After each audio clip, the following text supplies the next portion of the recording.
Good morning, good afternoon, good evening, wherever you're joining us from. Welcome back to another episode of the Nonprofit Show.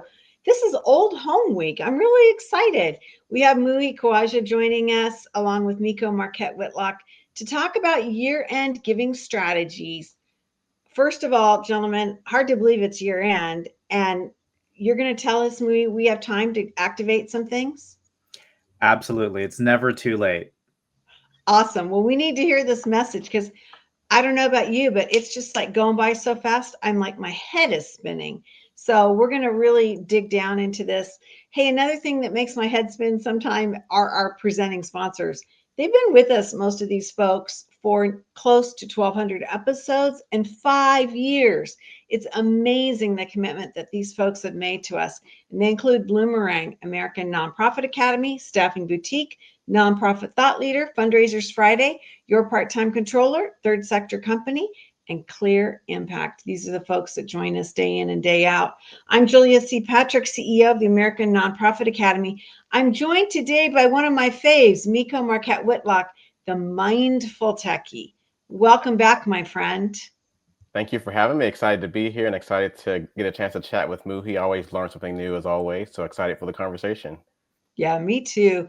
You know, Meico, it's really cool to have you on our panel of co-hosts.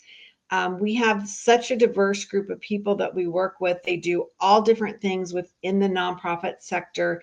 And as the mindful techie, I find like I gravitate towards you and your leadership when things are a little kooky or a little stressful. And so I think this is a great place to have you because year end tends to freak everybody out. And how do we kind of recenter and refocus? So I'm delighted you're here, my friend. Well, absolutely. Well, happy to be here. And we know that turbulence is a natural part of our experience, and we just have to keep flying when that happens. Yeah, I love that. I think you're right. Well, Muhi Khwaja, we have really navigated some turbulent times with you, my friend. Over the years, you have been part and parcel of a lot of conversations. And now you are working within your own structure. Talk about nonprofit solutions. Yeah, over the last 15 years, I've had the pleasure and honor of serving so many great missions and nonprofits and really working with donors on their philanthropic goals. So I've taken my experience and started Nonprofit Solutions, which is my consulting firm. I offer strategic planning, executive coaching, fundraising plans, everything in between. So happy to be your Nonprofit Solutions. I love it. Well, I'm really proud of you. I think this is a great leap. I know that you've been such a leader throughout our sector in so many different ways. And, Meico and I have talked about this at different points to get that wisdom and bring that in whatever form we can get. It is incredibly valuable. And so I salute you for really leaning into this and bringing it forward. I think there's so much excitement about what you're doing and what we can be doing.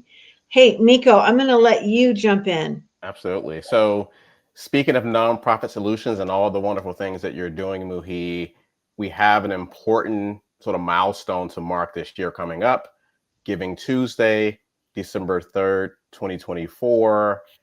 Muhi, what is Giving Tuesday for folks that might need a refresher? And is there anything new or different about what we're going to be expecting for this year?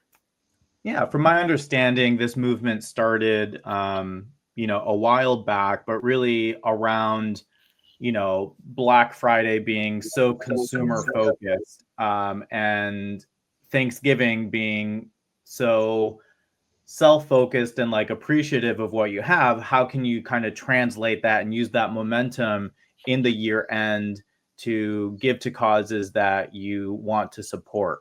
So Giving Tuesday, many nonprofit organizations use that as a launching point for year-end giving, public campaigns, and just being able to harness the impact on a single day and try to rally their donors around giving more effectively. So it really allows you to highlight the importance of giving and just being able to work with your donors, try to inform them about what it is your organization is doing, what you're trying to accomplish, and giving them a reason to support on that specific day.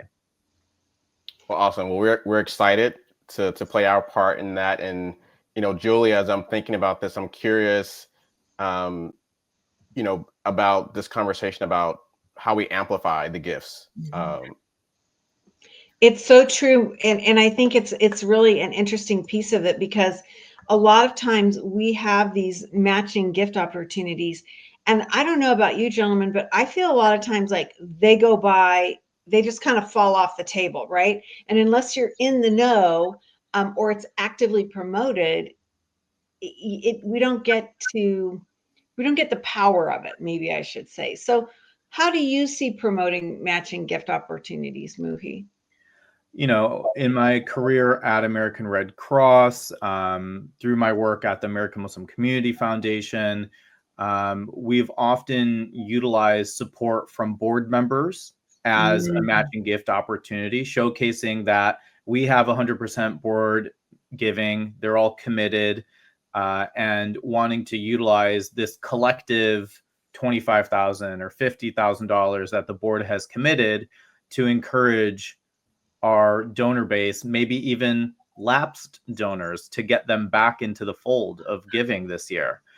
So being very strategic and segmented with your approach. And I think it even counters very well with Giving Tuesday as part of that narrative. Okay, that's a cool idea, is to actually, pull that through, because I don't know about what either of you see, but I was thinking about having this conversation, and I had made notes in my journal that last year I was this short of having 60 different nonprofits reach out to me on Giving Tuesday, and that was on Giving Tuesday. Now what I'm seeing is earlier, right? Like Giving Tuesday's coming up, and kind of doing those other things, like a few with the matching grants, a few with some added things to make them stick out a little bit. So I love that you talked about that and bringing that forward, because there's so much noise out there on this one particular day. Yeah, you know, your email inbox is going to be filled, right? And I think primarily Giving Tuesday has been largely online. But I'd be curious if people are doing direct mailers for Giving Tuesday, or at least starting their year-end giving even earlier than Giving Tuesday, right? Like some maybe even say when it's Q4 has started, we are going to be doing all of our year-end fundraising at that time. But if you're a small nonprofit and maybe you didn't have the capacity, maybe you were focused on your gala up until now, and then you have to switch gears and focus on a year end. Literally right now, I am stuffing envelopes for a core set of donors. I focused, okay, I'm going to send out 200 letters in the end of November, and that's what I'm currently doing. So, you know, I have a list of maybe 1,300 donors that I regularly like to keep abreast of our work through snail mail. And I'm just doing a segment of that this month to highlight year-end giving. So we'll jump into that a little bit more as part and parcel of this. Yeah. Are you including a matching gift for this campaign that you're doing? Absolutely. Yeah. So American Muslim Community Foundation has a generous donor who gave $50,000 to support our endowment. And we are utilizing that in our year-end campaign to request matching gifts. We are going to be doing a Giving Tuesday campaign as well, but it's not hosted on a crowdfunding platform or anything like that, just more so an email to our general list, one-on-one outreach, and just asking for support. Interesting. Really, really cool to hear kind of how you see that and how you see that working. Meico, when we think about this piece of what Muhi just said, this retention and segmentation, Yeah. So I'm thinking about this in terms of, we are talking about one day, but we know that giving is year round, right? And so I wonder, what can you share about moving beyond just this one day and all the preparation that you all are doing with the stuffing of the envelopes and all those things? What does retention look like? And is every donor the same? Right? Do we need to be using the sort of one size fits all strategy, or are there different ways we should be approaching this? Yeah, there's going to definitely be different things that work for different donors, and you have to better understand your donor by talking to them, learning their preferences, how they like to receive information, how they like to make their gift. All of these will help you build a specific strategy around engaging your donor. When it comes to donor retention, you look at what donors have given in 2023. You look at who's already given in 2024. Those are your retained donors. The attrition is who hasn't given yet this year, right?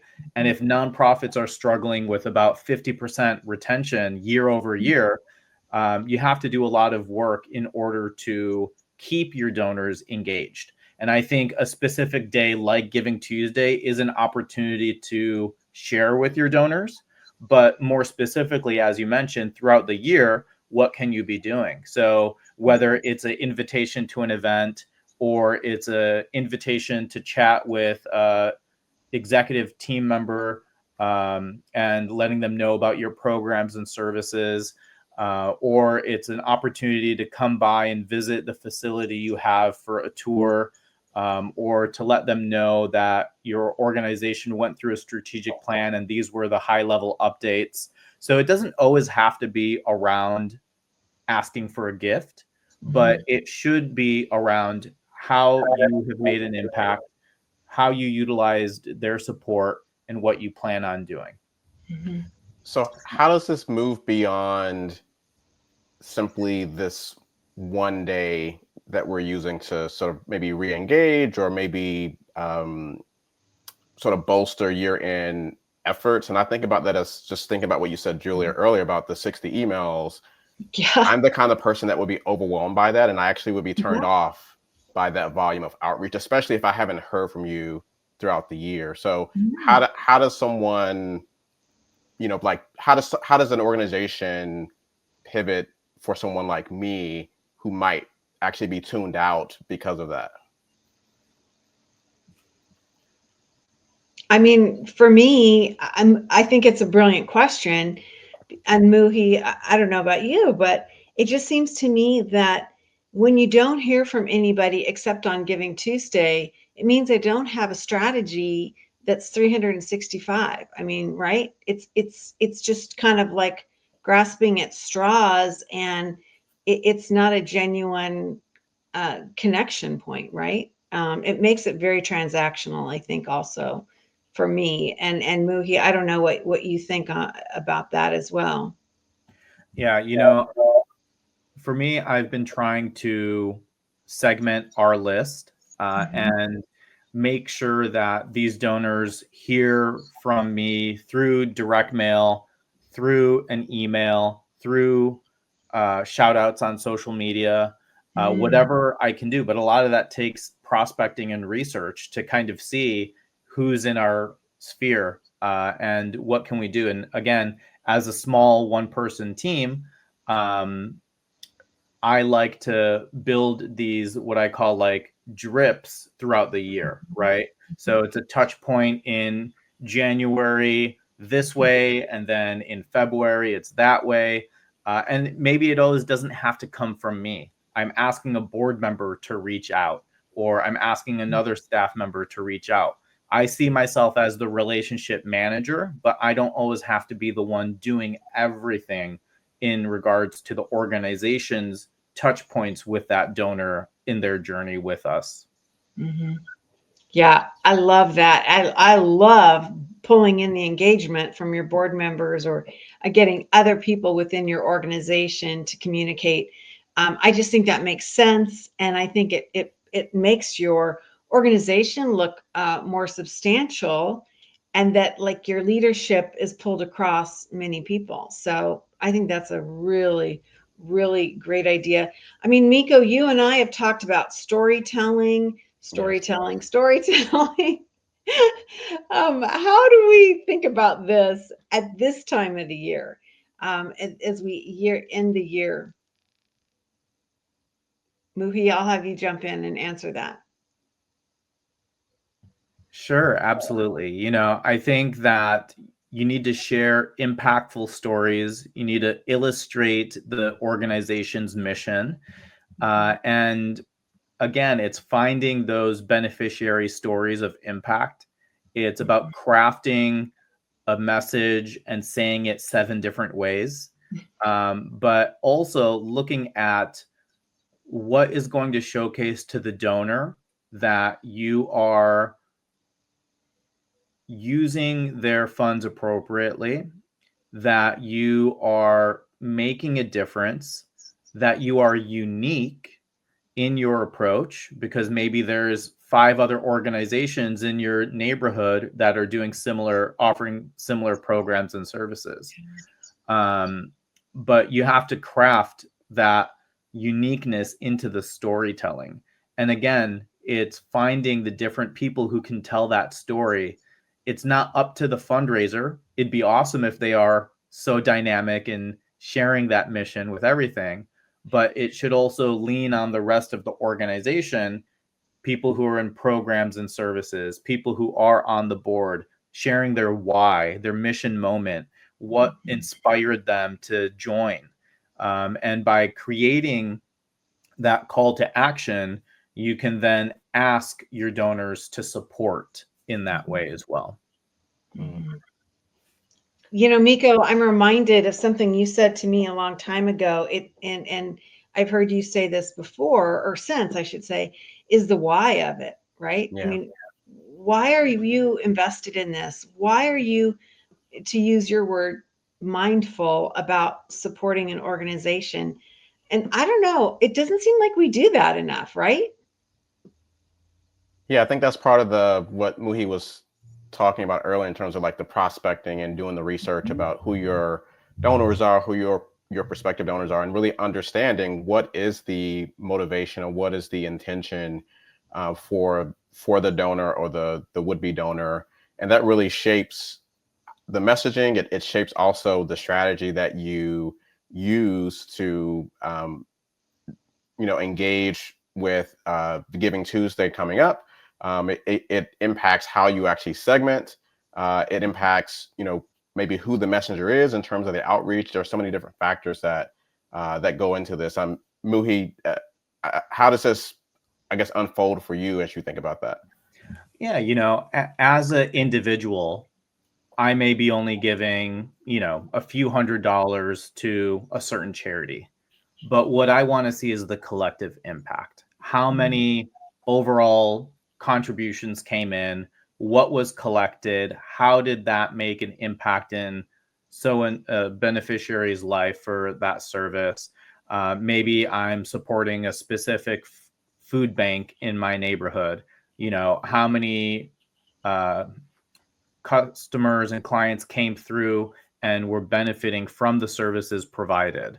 So if I can better understand what the impact and how my gift made a difference, I'd be more willing to give again, possibly even increase my gift, and know that when I support, I am contributing to something that is making my neighborhood a better place. Yeah. Yeah. I think that's really powerful. And I love that. I think that's any time of the year concept as well, right? I think you can tailor it to a specific, holiday, whether it be, a societal or religious holiday. I mean, there are a lot of different things that you can do. But it kind of bounces back to the idea of, we're talking about year end. And I feel like a lot of folks that are going to be watching this, unfortunately, maybe they haven't sat down and created a full year campaign, right? They're just like, it's the end of the year, I got to do something, right? Versus saying, No, we had this scheduled out. We had this calendarized. We know what we're going to be doing. And so I've kind of got to ask you as we wrap up in the last 10 minutes, what you see about that and how maybe this even dovetails to the year-end tax credits.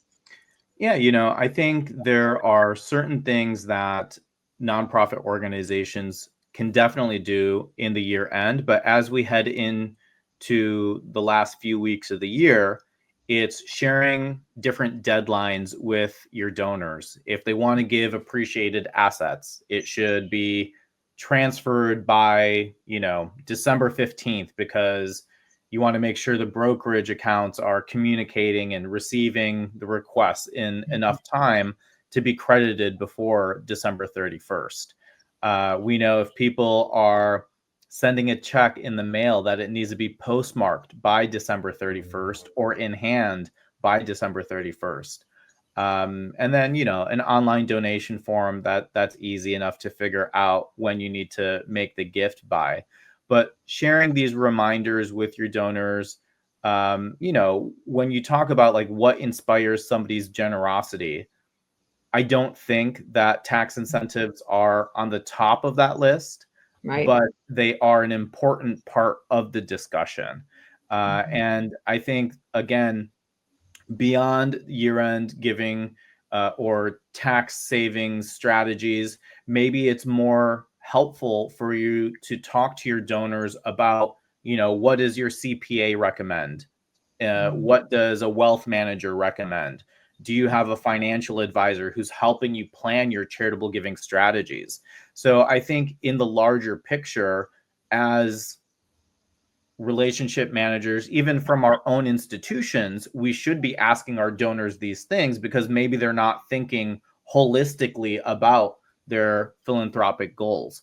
And that's why I love working in the donor advised fund space, because it kind of creates that habitual reminder to the donor. Yes, in this year, I should give X amount, but I should also be planning about future impact, what I could be doing differently. And I think for nonprofit organizations, even if it's just thinking about how much is our piece of the pie, I think what would be more impactful is how can you provide advice to the donor that they're going to appreciate beyond your organization and your role there, but really as somebody who they can come back to for advice when they have questions. Mm-hmm. So, so powerful. And as I'm thinking about you and what you were sharing, I'm wondering if we could step out a little bit and think about sort of the overwhelmed person that may not have all these things together at this point in the year. What simple things can that person do between now and this Giving Tuesday to maximize impact just based on what they have done? And then the second part of that is, how does someone maybe take the lesson learned that maybe they weren't as prepared as they would like to be moving into the next year? What are some things that this person or this team should be thinking about as they move into the next year? Yeah, as a donor, maybe thinking about what are the top 5 charities you want to support in the next month, right? And looking at, can I support their Giving Tuesday campaign? Can I support their year-end campaign? What order of, largest gift to smallest gift in those top 5? Maybe reaching out to them before you make the gift, see if there are any incentives for year-end giving, and engage with the nonprofits that you want to support, aside from just simply making a gift on their site or sending a transaction from your donor advised fund. Maybe engage with the nonprofit and see if they have specific campaigns. And then more largely, for those who maybe aren't as organized or prepared, talk to a CPA. Even if you file your own taxes, talk to a CPA for their advice around what maximum amount should you be giving. Whether you're a single person and you want to itemize and you give beyond the 13,000, maybe you have a mortgage and some of that plays into that effect. and then you can give beyond that amount to reduce your taxable income and liabilities. So there's a lot of different strategies that can inform how you give, how much you give, when you give. And to make more informed decisions, you need to be talking to CPAs, wealth advisors. Maybe you have appreciated assets that are sitting that you haven't thought about giving stocks. And maybe you've always given by donating online. You can free up your hard-earned income and cash that you have and give from your assets if you have seen appreciation in that stock value in the last year. And by doing so, you can give more strategically and more effectively and keep your cash for your lifestyle. Absolutely. So part of Meico's question that I heard was then flipping it towards the small nonprofit. And how should a nonprofit who's facing this year end and maybe they haven't planned as well, or they're like behind the deadline so far that they're frustrated. What advice would you give to somebody like that, who I've got to believe is the bulk of our small nonprofits? I hate to say it, but yeah, I've advised many small nonprofits. Maybe their operating budget is under $500,000. They only have a few full-time staff, and it's about prioritizing. It's about looking at that full 12-month spectrum. But say you're watching this and you're like, I haven't done anything. What is the bare minimum that you can do each day, each week to reach out to, again, a segmented list of donors? Maybe it's those people who have lapsed. They haven't given this year. You want to offer them an opportunity to commit to your mission, and it's crafting a compelling story to go along with that, to join in on your impact, about how their support will help you achieve that. And by looking at your donor list and saying, okay, here are people who gave more than $1,000 last year. Maybe they're likely to give again, and focusing on that segment only. And again, engaging your board. Can they make thank you calls? What else can they do in this last few weeks? And if segmentation isn't feasible, just given the amount of time, like, can we just do like a broadcast, like a general broadcast, or do you not advise that? Like, what are the ways in which we can acknowledge that someone might not be prepared, but also maximize just the reality of where we are right now? Yeah, I mean, even you guys said, if you get and only hear from an organization at that time of year, it may not feel as genuine. I still think that that's better than nothing. Okay. So if that's the only thing you can do, by all means, make it happen. Yeah, I think that's good advice. And I think too, that's the time where maybe as part of that communication or that missive that you say, we are volunteer based and we're looking for somebody to help us in communications or board service or with mentoring. I mean, whatever it might be. But to turn something that's a problem into an opportunity for somebody else, especially with skills-based volunteering. How do we get a higher level volunteer to connect with us? Because I think a lot of times we think, well, why aren't these nonprofits doing all this? And then we have to back up and say, because there's one person or two people, or there's just not enough labor to meet the needs that we can identify. We know we have to do this, but there's just not enough hours in the day. It's so interesting, Muhi, to talk with you and to learn from you and to see you grow and change within our sector. I'm so delighted that you could come on today and share your knowledge with us. And Meico, great questions. I overspoke you many times. I had so many questions for myself. So I got to publicly witness that. I apologize for that. Muhi Khwaja, founder and principal of Nonprofit Solutions LLC. I think one of the more interesting things about you, Muhi, is that you're the co-founder of the American Muslim Community Foundation. And, you know, community foundations have transformed our nation, and they vary in size and scope, and that you have been a part of that vision and that infrastructure in our country, I think is so interesting. But you can learn more about Muhi's work at Nonprofit Solutions LLC and really get a feel for what he and his team are doing, and how maybe you can engage with them to help your nonprofit. It's really powerful. So I'm going to, oh my gosh, no, it's been really, really cool to have you on with us.